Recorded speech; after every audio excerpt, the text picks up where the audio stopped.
This is Thursday. Already January. What are we talking about here? Good Lord. 24th. How the month flies by. Thank God I adjusted my projections to take no revenues this month because it was crazy of me to think that I could get my dashboard up and running in 1 month. Given that I've never made software before.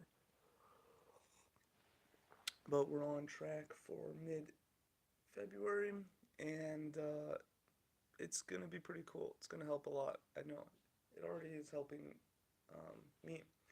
So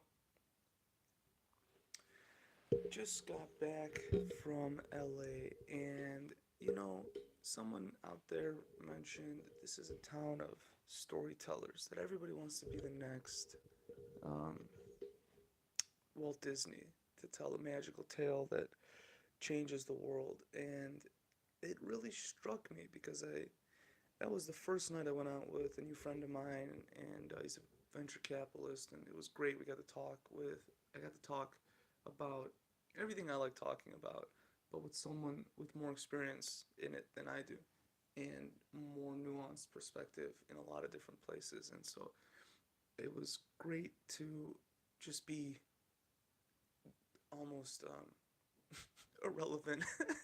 Your knowledge is so much less than someone else's sometimes, often. And anyway, he told me that, and then the rest of the trip, I really saw people telling stories. All right, so you're gonna walk through the front doors, and you're gonna it's all about coming out of. Someone was talking about a music video, and someone was talking about, and it is a talent that I and you and we all need to get better at doing, which is telling her story. You know, oftentimes in my work in customer acquisition, uh, the difference between two words, can make a tremendous difference. A classic example, the first time it really dawned on me was when I was doing work for a company in Chicago in the medical field and like medical training, and I they called themselves a platform, and I called them in some of my tests a service and maybe service provider. The difference, right? Here's a great example. The difference was huge as far as click through rates go.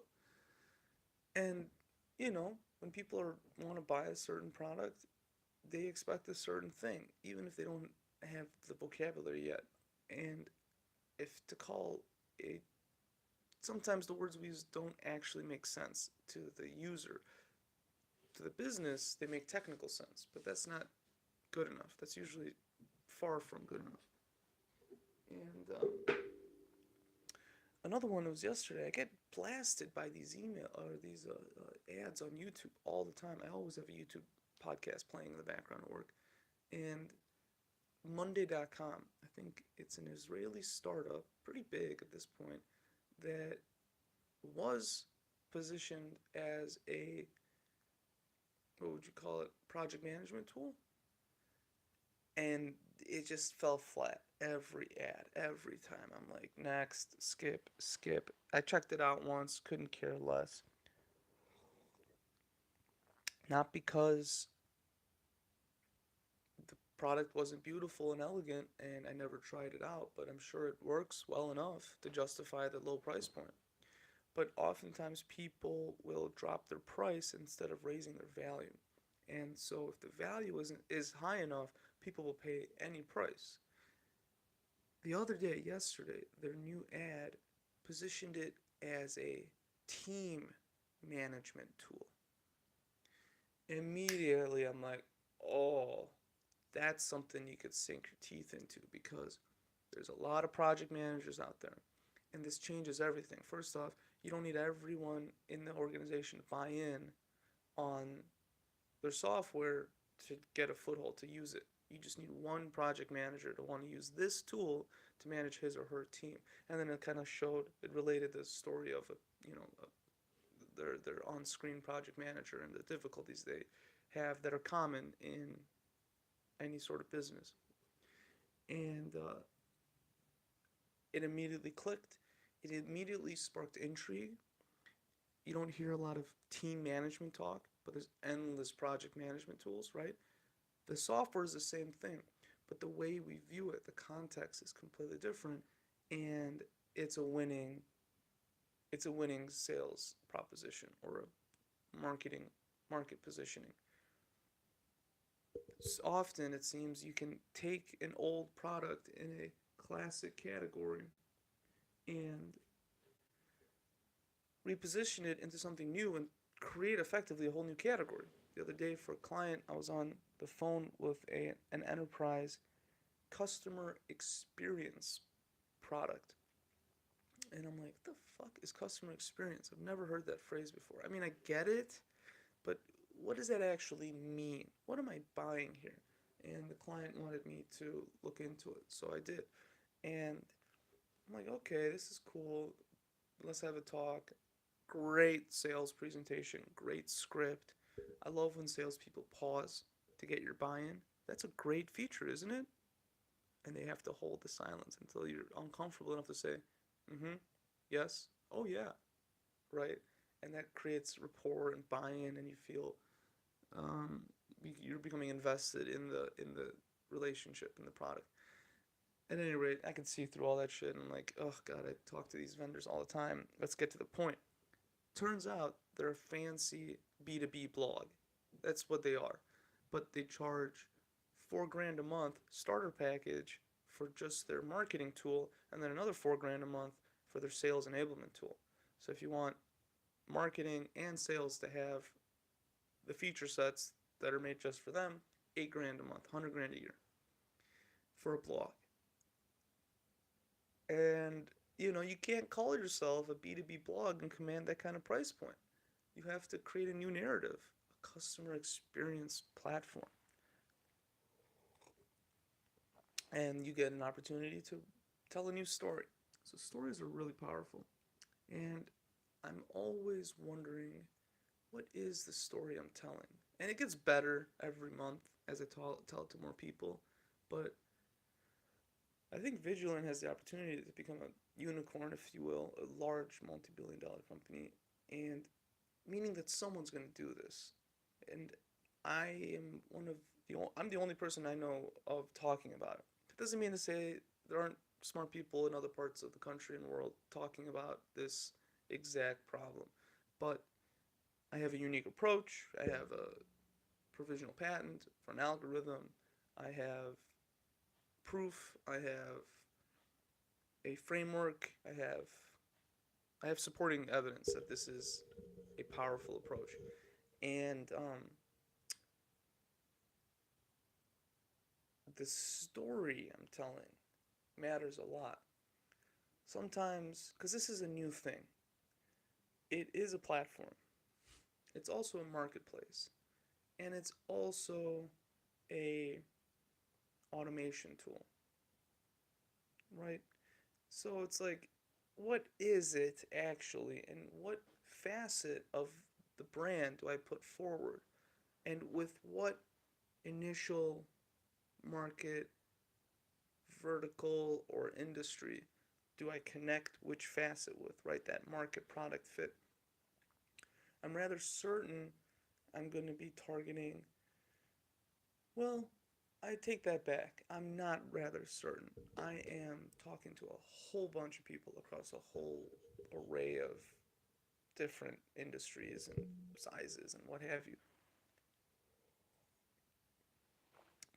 Now, this is an often experienced issue amongst startups. You have a great technology, concept, idea, business model, what have you, but the most, you need a single use case that finds the most value in it so that your sales cycles can be smallest and therefore your sales velocity can be the largest, and so you can get that initial traction as fast as possible. And I've talked about this in many different ways, and so if I can think out loud for a moment, I think, you know, some of the phrasing I like is what did I call it? An intelligent content marketplace. Mm, complete B2B marketing automation. Mm, an intelligent engine for B2B video campaigns. Okay, what's an engine? Those are kind of the three different routes I've taken. Um, it doesn't come without testing. Positioning has to be tested. Luckily, I'm running ads right now, and they're testing it for me, which is part of my process, which every client gets as well. By the way, got that Tommy John money. You know you're a yuppie scum when you can afford luxury underwear. That's kind of the rule of thumb. Also, according to Wall Street Journal, which we can get into a little earlier, over, well, how do you would say it? Having more bathrooms and bedrooms is the new trend amongst the, what else do you call them but anal class, the type A's out there. And they talk about how they talk about, I'm just going to type in bathroom in the search and see what comes up. How nobody wants a stranger to use their private bathroom. But then when they have these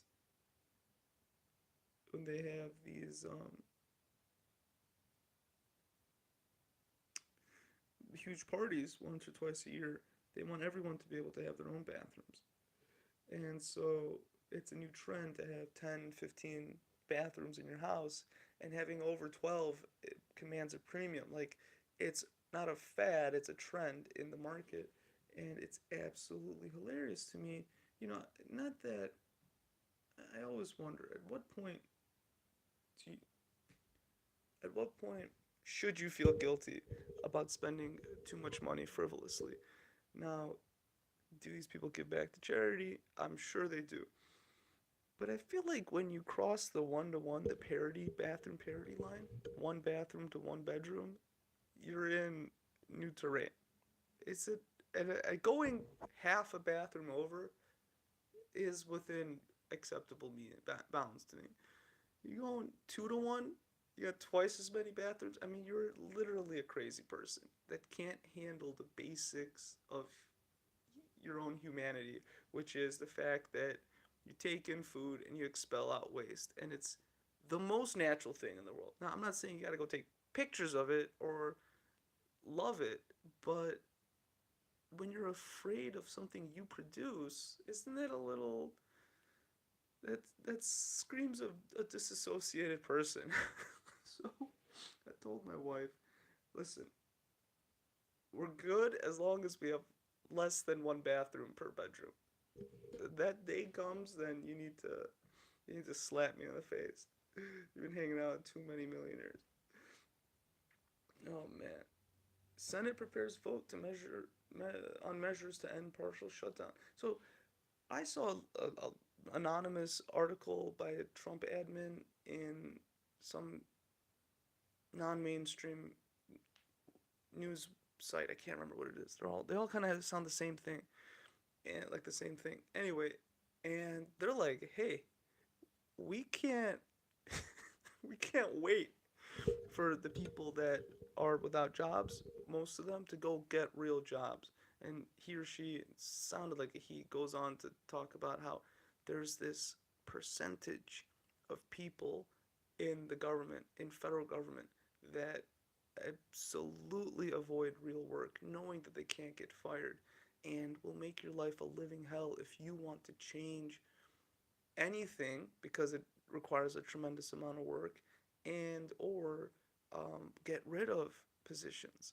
And there's this culture this article describes about how people want certain people in the government. There's a culture within the government, maybe a school of thought within the federal government, of growing these positions endlessly because it um, produces more clout for the person that is that in charge of those jobs.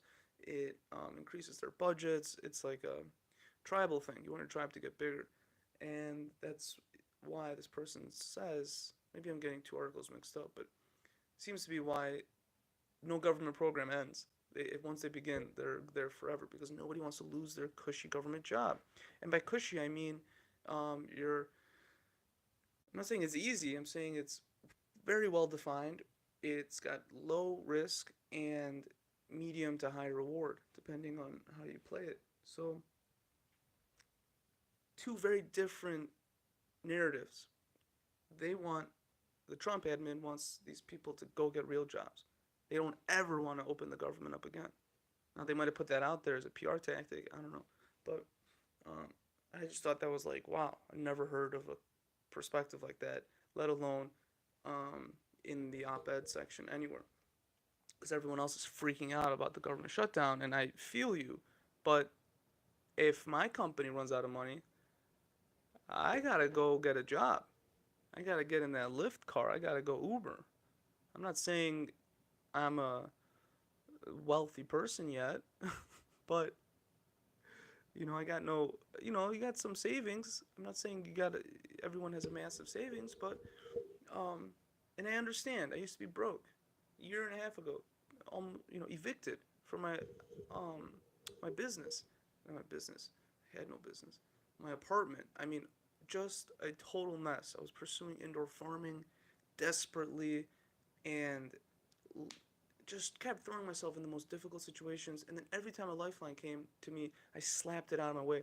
I realized, and I think a lot of immigrants have this issue, and maybe just a lot of people, where they don't feel they deserve easy money. I mean, I literally stumbled and dropped, I added the number up, somewhere around $300,000 worth of work over the 6, 7 years I was in indoor farming. I'm not kidding. I mean, I can get into all of this stuff, but I'm telling you, I have a PhD in failure, which is why I'm succeeding so effortlessly now.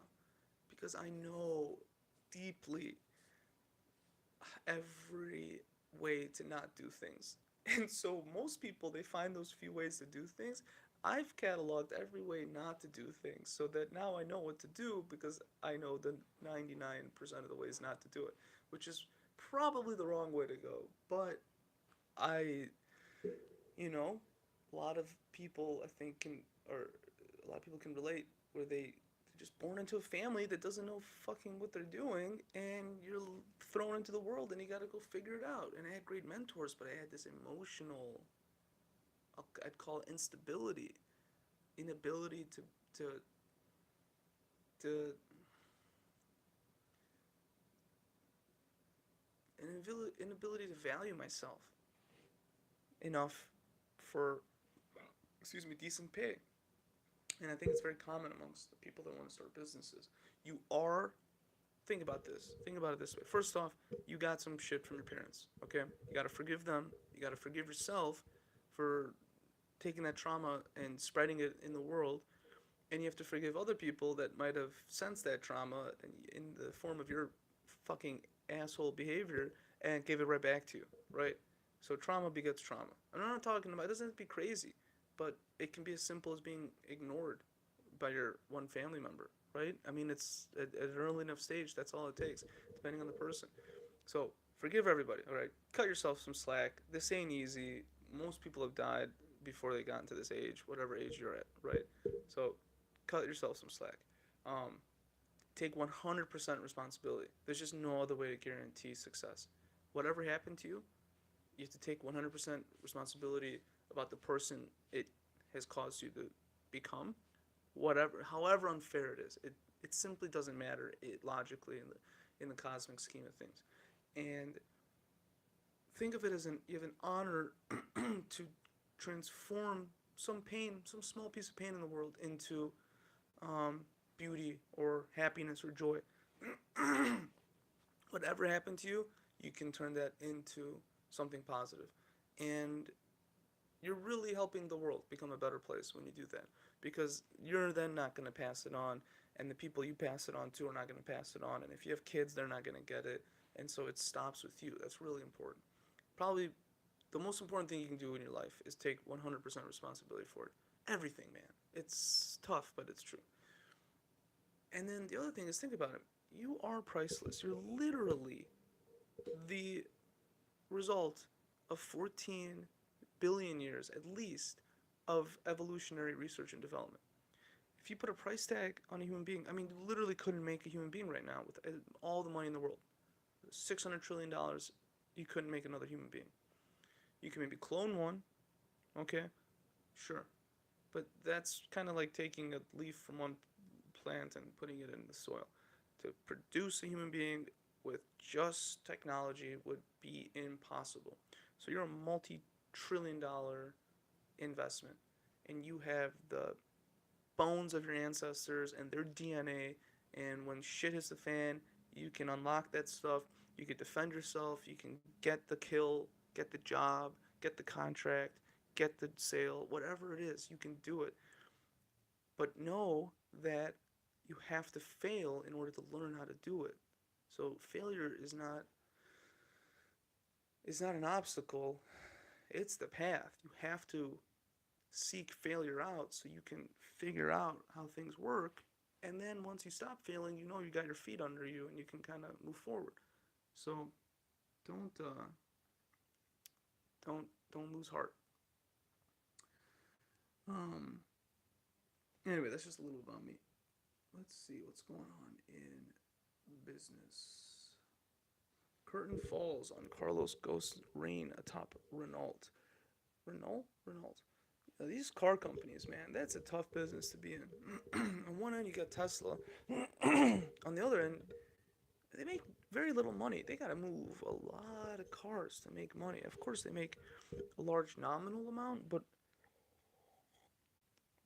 they're not very profitable businesses. Yet everybody has one. It's such a bizarre thing. My secret desire, dare I say it, is by the time I'm 50, so I'm 30 now, my plan is to learn how to scale a company this decade of my life. So by the time I'm 40, I want to know how to grow a company to a really, really big size. And then, you know, maybe realistically, in my 40s, learn how to operate a very large company. I don't know. But by the time I'm 50, I want to launch a car company. Oh, it's it's literally all I'm doing this for, is to learn how to launch a car company. Make cars. I want to manufacture cars. I think it could be done so much better. Not easily, but better. And it's probably got to be the toughest business in the world to start, let alone operate. I mean, look at Elon Musk. He got all these subsidies even, and he's got an amazing brand, and it's still fucking hard. So, but that is like my life goal, man. Oh, God, so bad. Nissan CEO hints he will step down. Yeah, it's a tough break, guys and gals. Bristol Myers reports higher sales, but another lung cancer setback. Hey, can we talk about cancer? Good lord. I mean, as far as I'm concerned, from everything I've read and everyone I've studied a lot of perspectives, cancer seems to be the product of toxic environment, really just a toxic environment. Most often, something internally, you know, toxic food, toxic blood, toxic air, surroundings, habitat. When there's too much shit in the air, you're gonna get a cancer. I mean, it's gonna. How can you not? If there's too much shit bad inside your body, other toxins, too much stress, you know. I did this. It always leads to cancer, and I think we have to really think about how how many chemicals we've introduced into our personal environments. How many uh, how many layers of defense have we stressed? It's really an incredible. It's really an incredible testament to the human body that could take this crazy stress, but all the, this guy had like sicker, fatter, um, like poorer or something, and how all these chemicals in industrial consumer products leach into our bloodstream effectively, through plastics, through metals, and he had a whole list. And I was like, oh my god, I don't even want to read the book because it'll freak me out. But Um, it's crazy. You look at even just in my field of vision, the amount of synthetic materials that did not exist 50 years ago that are just everywhere now. Tons of plastics, and plastics leach. They can't not. They're not natural. They're not. I mean, it's very expensive to make a very rugged plastic that is what would you call food grade, you know? Oh God, I got a brother-in-law right now. He's on his deathbed. He was a firefighter in New York, Brooklyn, I want to say. Well, he lived in Brooklyn. I don't know which house he was in, but he responded by volunteering to the 9/11 attacks, and that fume killed so many first responders, man. Could you imagine all the fucking flame retardant and ceramic tile and God knows what else is used in a building that's never expected to burn to the ground effectively? And that Italian stallion, man, non-Hodgkin's lymphoma, and you know, pretty much he should have. The doctors say he should have died 3 years ago. And by now, they've done everything they can. And so, he's on his deathbed, and we went up there for Thanksgiving. And the every time I want to complain, I think about what he's going through. So thank you, everyone who does that for a living. It's incredible work. Oh man, let's keep going here. World's biggest brands want you to refill your orange juice and deodorant. What? Procter & Gamble, Nestle, PepsiCo, and other companies will test selling their products in reusable containers, adopting a milkman-style model to address mounting concerns about plastic waste, aka recurring revenues. Give me a fucking break. Come on, guys. We'll make it about recycling. I think they might have messed up there. They probably should have made it more about economics.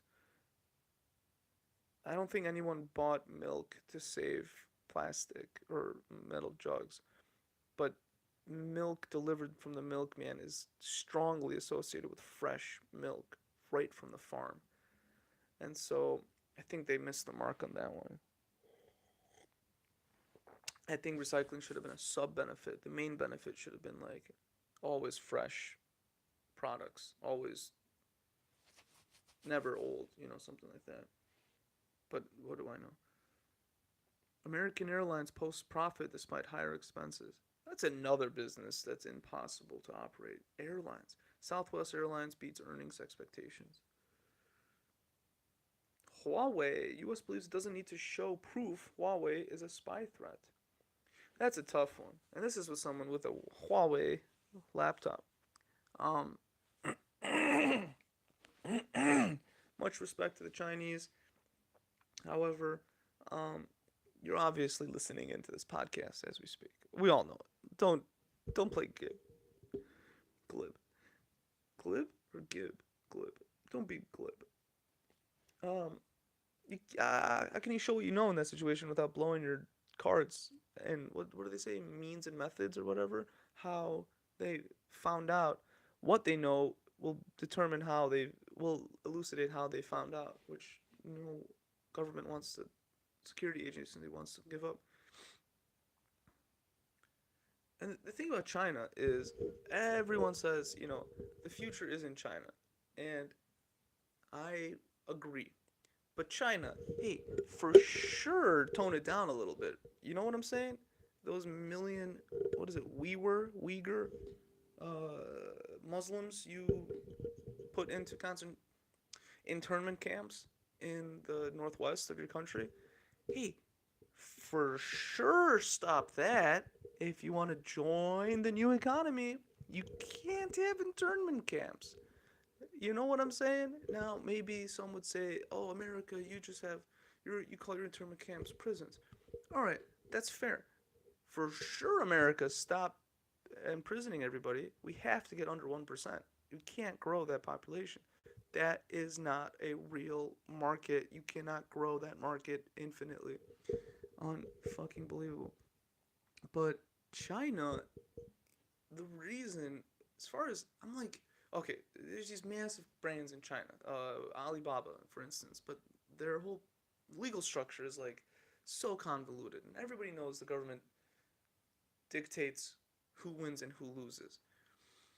Now, what I've heard is that the government effectively dictates who can play, and so they won't interfere with you.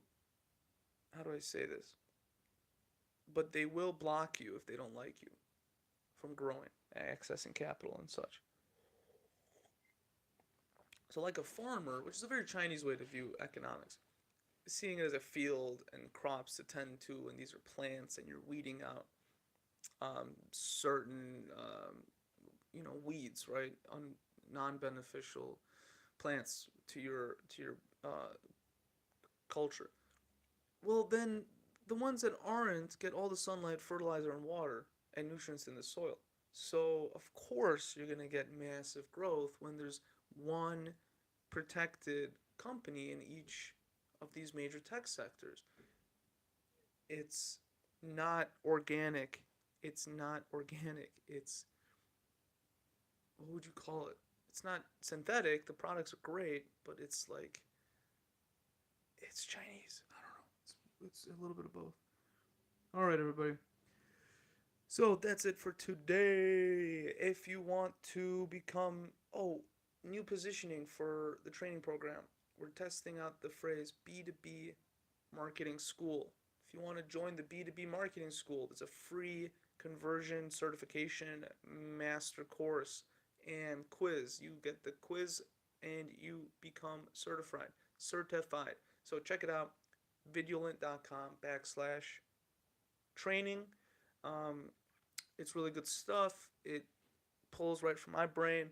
I'm the I'm the everything right now, but I'm also, that's my course. Please excuse the drinking on camera while I'm teaching that course, but sorry, not sorry. All right, everybody. Have a great rest of your day. Talk to you soon. Bye.